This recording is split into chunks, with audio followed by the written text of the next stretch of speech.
Salut les papas et bienvenue dans les Papa Pool. Pour cette troisième vidéo consacrée à la Paris Games Week 2017, je voulais vous présenter un petit peu les coups de cœur que j'ai eu sur le salon. Je vous présenterai tout d'abord La Souris Grise. La Souris Grise, c'est un magazine indépendant créé par des journalistes, libre de ses propos et de ses analyses, qui sélectionnent et critiquent les applications pour enfants. Ils font aussi des formations à l'animation numérique pour les enfants, les adolescents et les adultes.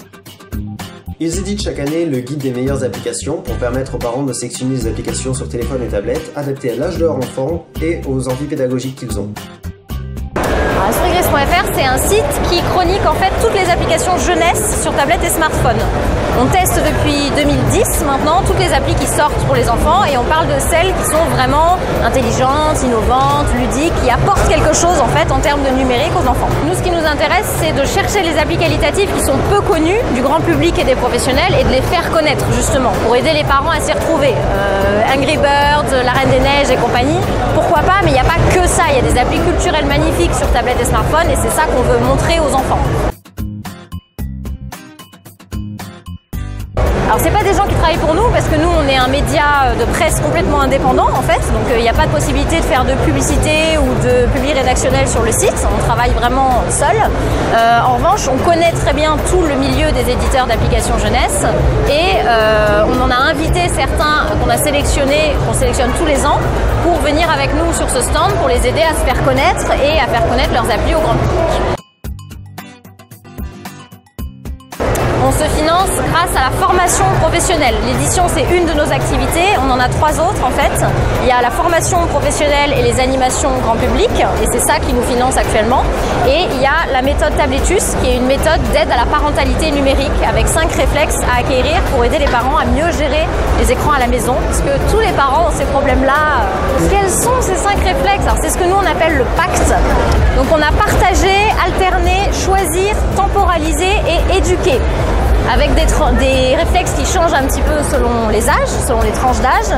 L'idée, c'est surtout de choisir les applications avec les enfants, de discuter avec eux, de toujours faire au moins une partie avec eux pour vérifier que c'est bien adapté à leur âge, de leur expliquer pourquoi est-ce qu'il y a un temps limité et de ne pas les laisser seuls, en fait, devant la tablette.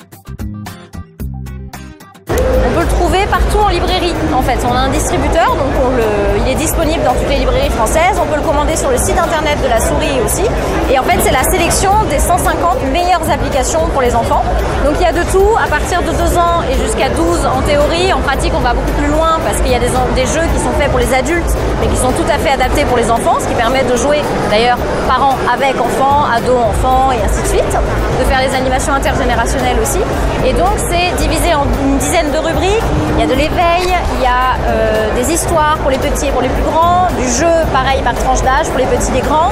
Il y a toute une rubrique autour des mathématiques, de la découverte du monde, des outils parascolaires. Donc on a essayé de balayer un peu tout le spectre des applications pour faire une sélection très resserrée sur ce qui est vraiment intéressant pour les parents. La seconde application qui m'a un petit peu tapé dans l'œil, c'est Swaptail Léon. Swaptail Léon, c'est un jeu à énigmes où il faut inverser astucieusement les mots pour aider Léon à aller jusqu'au bout de son aventure.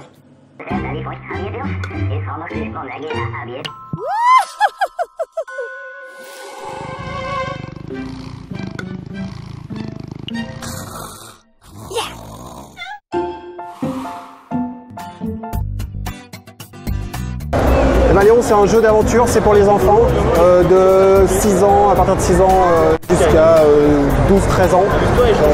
L'idée, c'est un jeu d'aventure qui se déroule à l'intérieur d'un livre. On est dans les pages du livre.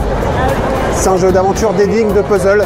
On peut tourner une page à n'importe quel moment. La spécificité de ce jeu, c'est qu'on va pouvoir inverser des mots et ça va inverser l'histoire. Ça va changer l'histoire. On va avoir une nouvelle histoire en changeant des mots dans le texte. Voilà, c'est un petit peu l'idée de pouvoir, c'est ça, avancer, faire son histoire, faire sa propre histoire, mais Mais là, en plus, par rapport au jeu dont on est le héros, là, on a vraiment un gros point qui a été mis sur l'aspect graphique. On a une 60aine de pages, il y a beaucoup de dessins différents, d'illustrations, et c'est assez chouette, et c'est assez rigolo de voir les enfants qui jouent et qui rigolent en fonction des différentes situations qu'on arrive à avoir, à créer soi-même avec le livre, avec l'application. Ils voient rien du tout, c'est ça qui est génial. Bon, là, non, en vrai, c'est pas vraiment un jeu de grammaire, mais on peut pas avancer dans l'histoire. Au début, on peut avancer dans l'histoire sans lire ce qui est écrit. On se rend assez vite compte que c'est un jeu qui est basé quand même sur les mots, sur la lecture. Il va falloir lire ce qui est écrit, il va falloir comprendre le texte pour comprendre quelles vont devoir être les inversions de mots à faire pour avancer dans l'histoire et pas se retrouver bloqué sur une fin qui serait triste au milieu de l'histoire alors qu'on peut aller quand même assez loin. C'est exactement ça. Mais c'est aussi de temps en temps un petit peu l'inverse. On se rend compte qu'un papa qui aurait 30 ans et avec son fils de 8 ou 9 ans, c'est pas forcément toujours le papa qui trouve la bonne réponse et qui a la solution. Et c'est assez chouette de jouer avec ses enfants. Moi, mon fils a 9 ans, on joue ensemble et il adore le jeu.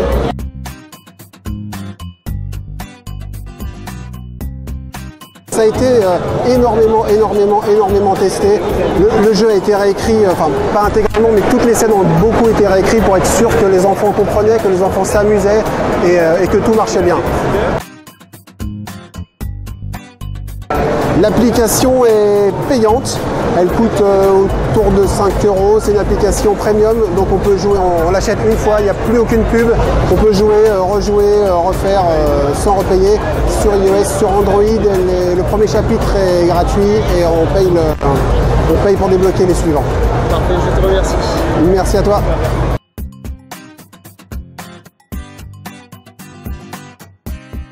Mon plus gros coup de cœur du salon, c'est Whisperies. Whisperies, c'est une application sur mobile et tablette qui permet aux enfants de lire des histoires de façon interactive.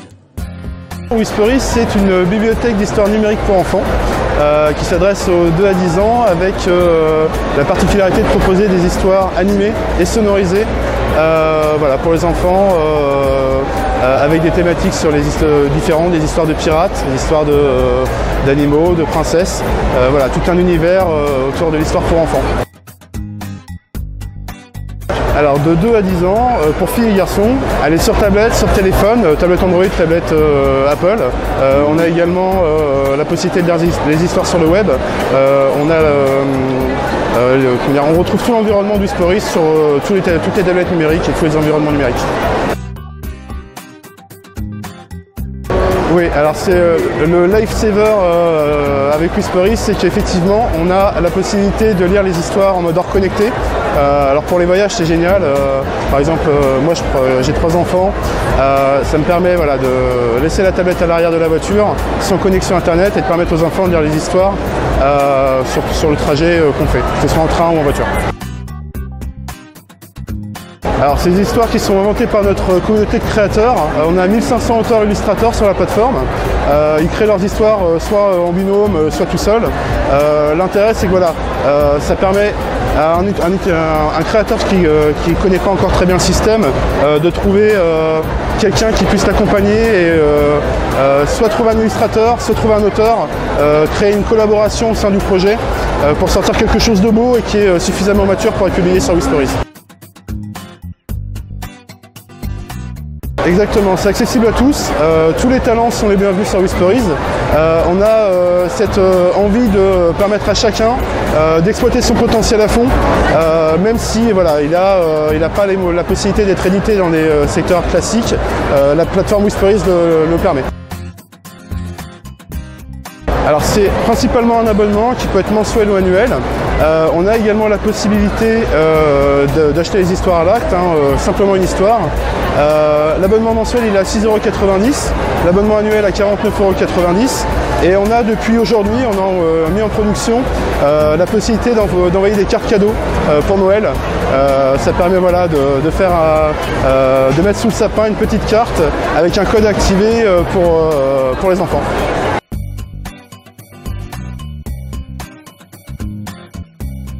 Voilà les papas pour mon petit retour sur la PGW 2017. Le bilan est assez positif, j'ai pu rencontrer beaucoup d'acteurs du jeu vidéo et des applications, j'ai pu voir que les enfants n'étaient pas forcément oubliés par rapport aux adolescents, il y en avait pour tous. J'ai beaucoup apprécié qu'une grosse partie du salon soit consacrée vraiment aux enfants et aux parents, avec des stands très pédagogiques où les parents pouvaient s'intéresser aux jeux vidéo et aux rapports que les enfants peuvent avoir avec celui-ci. Il est certain qu'un tel salon doit se faire avec ses enfants et c'est un plaisir de pouvoir découvrir avec eux les jeux de demain, les jeux de Noël et pouvoir un petit peu partager leur univers. Voilà les papas, j'espère que cette review vous a plu. Vous pouvez me retrouver sur les réseaux sociaux, Facebook, Twitter, sur le site internet lespapapoules.net. Allez, ciao les papas!